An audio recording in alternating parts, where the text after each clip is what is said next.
Selamat hari Minggu 20 Desember. 5 hari lagi kita akan memasuki hari H yang disebut hari Natal. Padahal kalau kita orang GBI tidak tergantung pada tanggal 25 Desember. Ya, kita sudah memulai dari awal Desember. Tahun-tahun yang lalu kita sudah heboh dengan perayaan-perayaan Natal. Tapi tahun ini kita Natal minimalis, saudara. Ya, saya berikan judul Damai Natal di Rumah-Rumah. Karena memang Tuhan masih menggiring kita untuk kita berada di rumah-rumah, saudara. Dan kita GBI Pondok Gede Plaza masih ibadah online untuk 25 Desember pun ada ibadah tetap di online. Dan nanti Bapak Gembala Pembina yang akan berbicara di 25 Desember dan 1 Januari. Tetap hadir bersama dengan kami di outline kami 25 Desember. Jam yang seperti biasa dan juga tanggal 1 Januari. Nah, hari ini saya selaku gembala di tempat ini ingin sharing, ingin menyampaikan sedikit pesan Natal untuk Pondok Gede Plaza GBI. Ya, biarlah kita ada pesan khusus untuk lokal kita sendiri ini apa, saudara, yaitu tadi saya katakan damai Natal di rumah-rumah.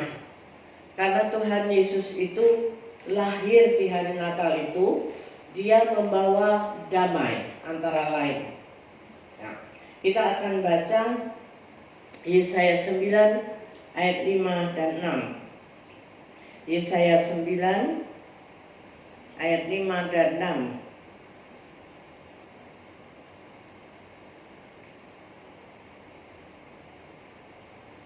Saya akan bacakan. Sebab seorang anak telah lahir untuk kita, seorang putra telah diberikan untuk kita, lambang pemerintahan ada di atas bahunya, dan namanya disebutkan orang Penasihat Ajaib, Allah yang perkasa, Bapa yang kekal, Raja damai.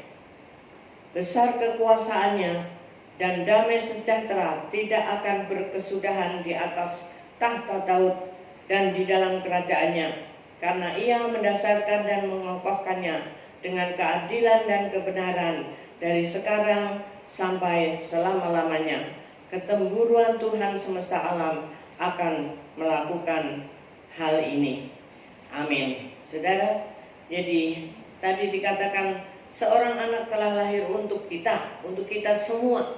Sampai hari ini Yesus itu lahir untuk kita.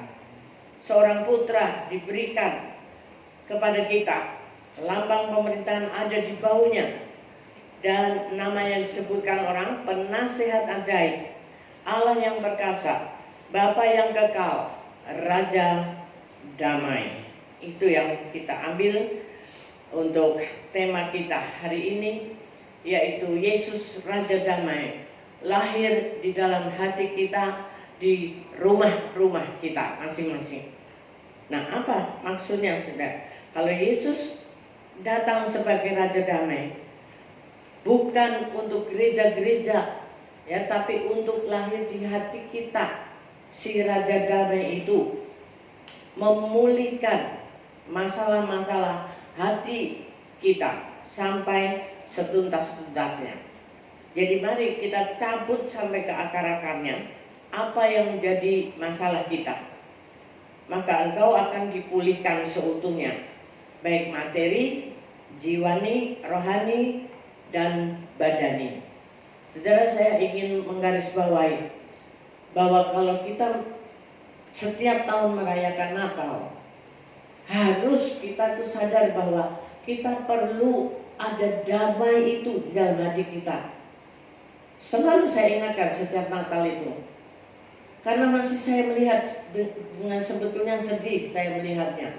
Dari tahun ke tahun kita merayakan Natal, kita berdoa luar biasa, tetapi hati kita masih belum penuh dengan damai. Ketika keluar daripada ibadah atau keluar dari doa, ada masalah sedikit, wah, keluar aslinya masih. Jadi artinya Tuhan ini selama ini memberi kita kesempatan untuk kita berada di rumah sudah hampir 10 bulan. Harusnya itu cukup merubah kita untuk kita dekat dengan Allah secara Roh Kudus ada, dan damai sejahtera itu melimpah dalam hati kita. Apapun yang terjadi di sekeliling kita tidak akan mempengaruhi hati kita untuk tetap damai. Sekali lagi, Tuhan masih beri kesempatan kita untuk merayakan Natal tahun ini. Walaupun tidak semegah, tidak semeriah tahun-tahun yang biasanya, tetapi justru itu kita di rumah-rumah bersama dengan keluarga kita masing-masing. Rayakan Natal, itu arti Natal sesungguhnya. Untuk hati kita ini berdamai, terutama dengan keluarga inti kita dulu. Banyak yang ramai ya, bikin makanan, bikin acara apa walaupun di rumah, tetapi satu dengan yang lain ini hatinya oke enggak? Itu yang terpenting, saudara. Jangan sampai kita keterlambatan. Tuhan datang segera, makin hari makin jelas tanda-tanda yang ada di seputar kita. Nah, itu hal yang pertama. Natal adalah damai. Dimanapun saudara berada dan merayakan Natal itu, mau di rumah, mau ikut di gereja-gereja, di mana saja, harus pertahankan damai. Artinya berdamai dengan orang di seputar kita, dengan keluarga besar, keluarga inti, dan terutama dengan Tuhan. Masihkah ada yang kecewa dengan Tuhan selama ini? Nah, itu sangat penting untuk kita menerima berkat selanjutnya, berkat Natal selanjutnya.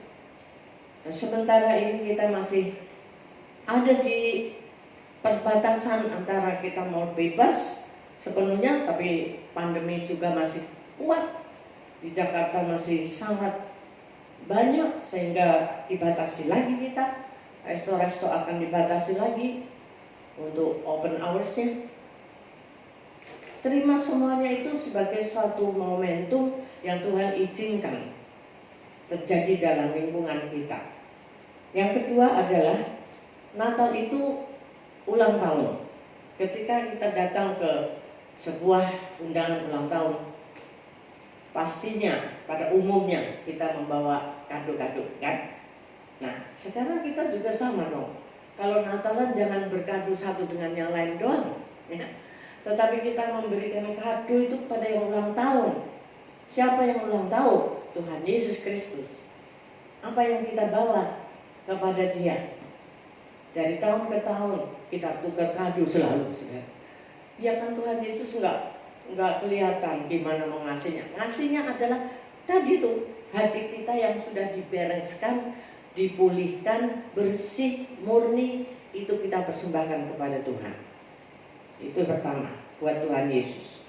Dan yang kedua adalah buat sesama kita.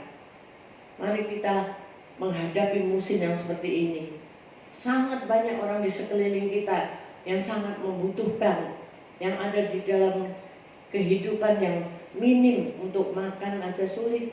Bahkan ada juga yang sedang sakit berkepanjangan, yang harus membutuhkan banyak dana, yang mereka tidak punya apa-apa, sudah tidak bekerja. Banyak orang mengalami seperti itu. Dan momen ini adalah momen untuk kita memberi, karena kita diberi kesehatan oleh Tuhan. Sementara kita yang masih mampu, bukan masalah jumlahnya, tetapi masalah hati kita, keterbebanan kita. Untuk kita menyenangkan Tuhan, kado kita adalah kita melakukan apa yang Tuhan mau. Ya, seperti yang dilakukan janda sahabat misalnya. Dia bukan orang yang kaya raya. Itu harta, bukan harta ya, itu milik yang terakhir yang dia ada adalah tepung dan minyak yang segenggam itu. Tetapi dari situ Tuhan membuat mukjizatnya. Amin. Jadi Natal itu garis bawahi dua hal, saudara. Damai sejahtera harus melimpah. Supaya apa? Kita itu keluar dari hati kita itu damai sejahtera, dan orang lain diberkati melalui itu. Nggak usah ngomong banyak aja, orang melihat kita itu udah seneng. Kok wajahnya enak. Beda saudara, kalau yang dalamnya ruwet, masih banyak menyimpan sakit hati, masa lalu terus diungkit-ungkit terus. Dari tahun kapan-kapan itu masih terus menjadi kotoran, sampah di dalam hati kita. Itu percuma kita merayakan Natal, nggak ada gunanya. Dan Tuhan tidak disenangkan dengan itu semua.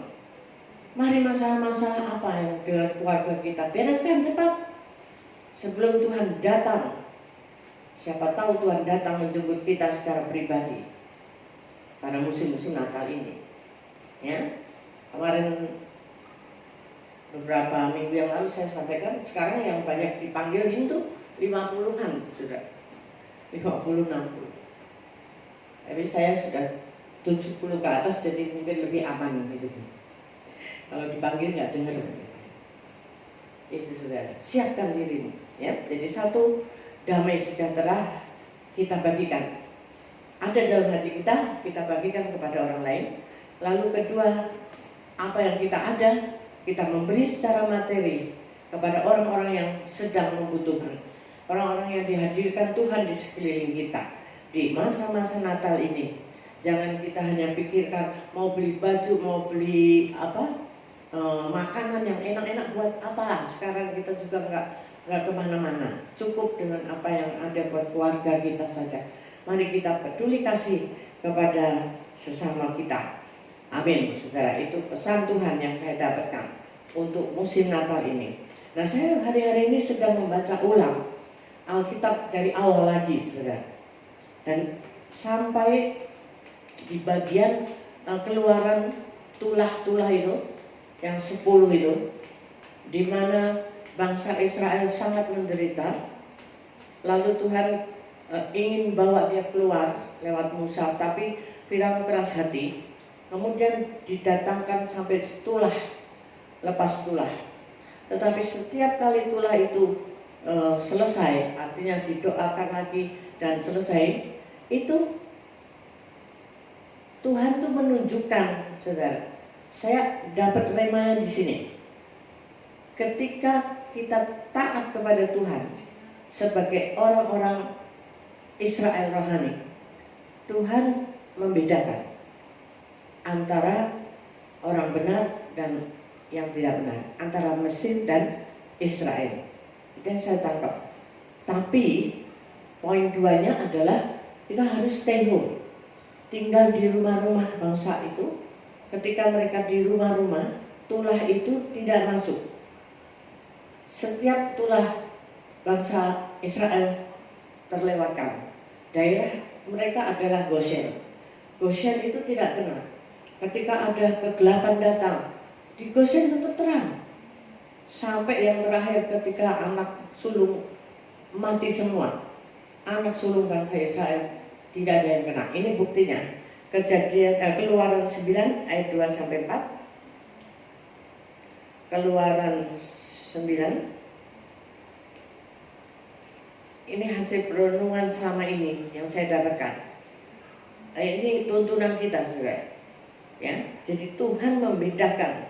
Walaupun ada tulah, walaupun ada pandemi, walaupun ada masalah, tetapi anak-anak Tuhan dibedakan.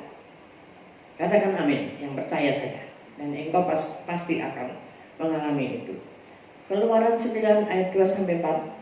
Sebab jika engkau menolak membiarkan mereka pergi, engkau itu adalah Firaun, si raja, dan masih menahan mereka, maka ternakmu yang ada di padang, kuda, keledai, unta, lembu sapi, dan kambing domba akan kena tulah Tuhan, yakni kena penyakit sampar yang dahsyat. Dan Tuhan akan membuat perbedaan antara ternak orang Israel dan ternak orang Mesir, sehingga tidak ada yang akan mati seekor pun dari segala ternak orang Israel. Itu berarti ini satu tulah yang tentang penyakit sampar. Nanti ada tulah kodok, ada tulah kegelapan, ada tulah lagi itu belalang dan sebagainya. Itu kalau diperhatikan baik-baik, saudara, Makanya jangan nonton drakor aja, baca lagi firman Tuhan dari awal. Perhatikan, nanti Tuhan beri apa yang masuk dalam otak kita. Di musim yang seperti ini, hampir sama seperti musim tulah waktu itu. Bangsa Israel tidak ada yang kena. Kita lihat lagi yang tulah terakhir di ayatnya yang ke 25-26. Tetap di Keluaran 9 ayat 25-26. Ini yang masih belum terakhir, hujan es ya. Saya akan katakan, saya akan berikan contoh 25-26. Hujan es itu menimpa binasa segala sesuatu yang ada di padang di seluruh tanah Mesir, dari manusia sampai binatang. Juga segala tumbuh-tumbuhan di padang ditimpa binasa oleh hujan itu, dan segala pohon di padang ditumbangkannya. Nah, 26 garis bawahi, hanya di tanah Goshen, tempat kediaman orang Israel, tidak turun hujan es. Itu dahsyatnya Tuhan kita. Baca terus nanti ya, saya nggak mau bacain semuanya. Ini contoh aja dua yang membuktikan bahwa Tuhan membuat perbedaan antara orang Mesir dan orang Israel.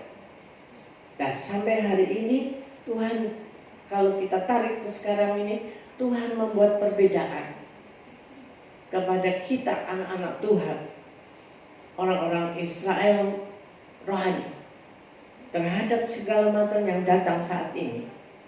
Kalau engkau taati perintah Tuhan, yaitu apa? Yang 2 minggu lalu saya sampaikan tentang Yosua itu, ya. Yosua mendapat pesan Tuhan dan dia ragu tentu, tapi 3 hal yang Tuhan sampaikan: kuatkan dan teguhkan hatimu.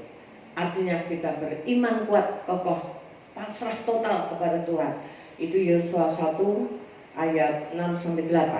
Itu 2 minggu lalu saya sampaikan. Yang pertama itu harus kita kuat dan teguh di dalam iman kita kepada Tuhan. Jangan berharap kepada yang lain sedikit pun. Ya, karena berharap kepada manusia itu terkutuk. Itu pertama, kuatkan dan teguhkan hatimu, diulang sampai 3 kali oleh Tuhan terhadap Yosua. Kemudian yang kedua adalah di ayat yang ke-7 itu Tuhan bilang, bertindak hati-hati, jangan menengok ke kiri dan ke kanan. Artinya apa?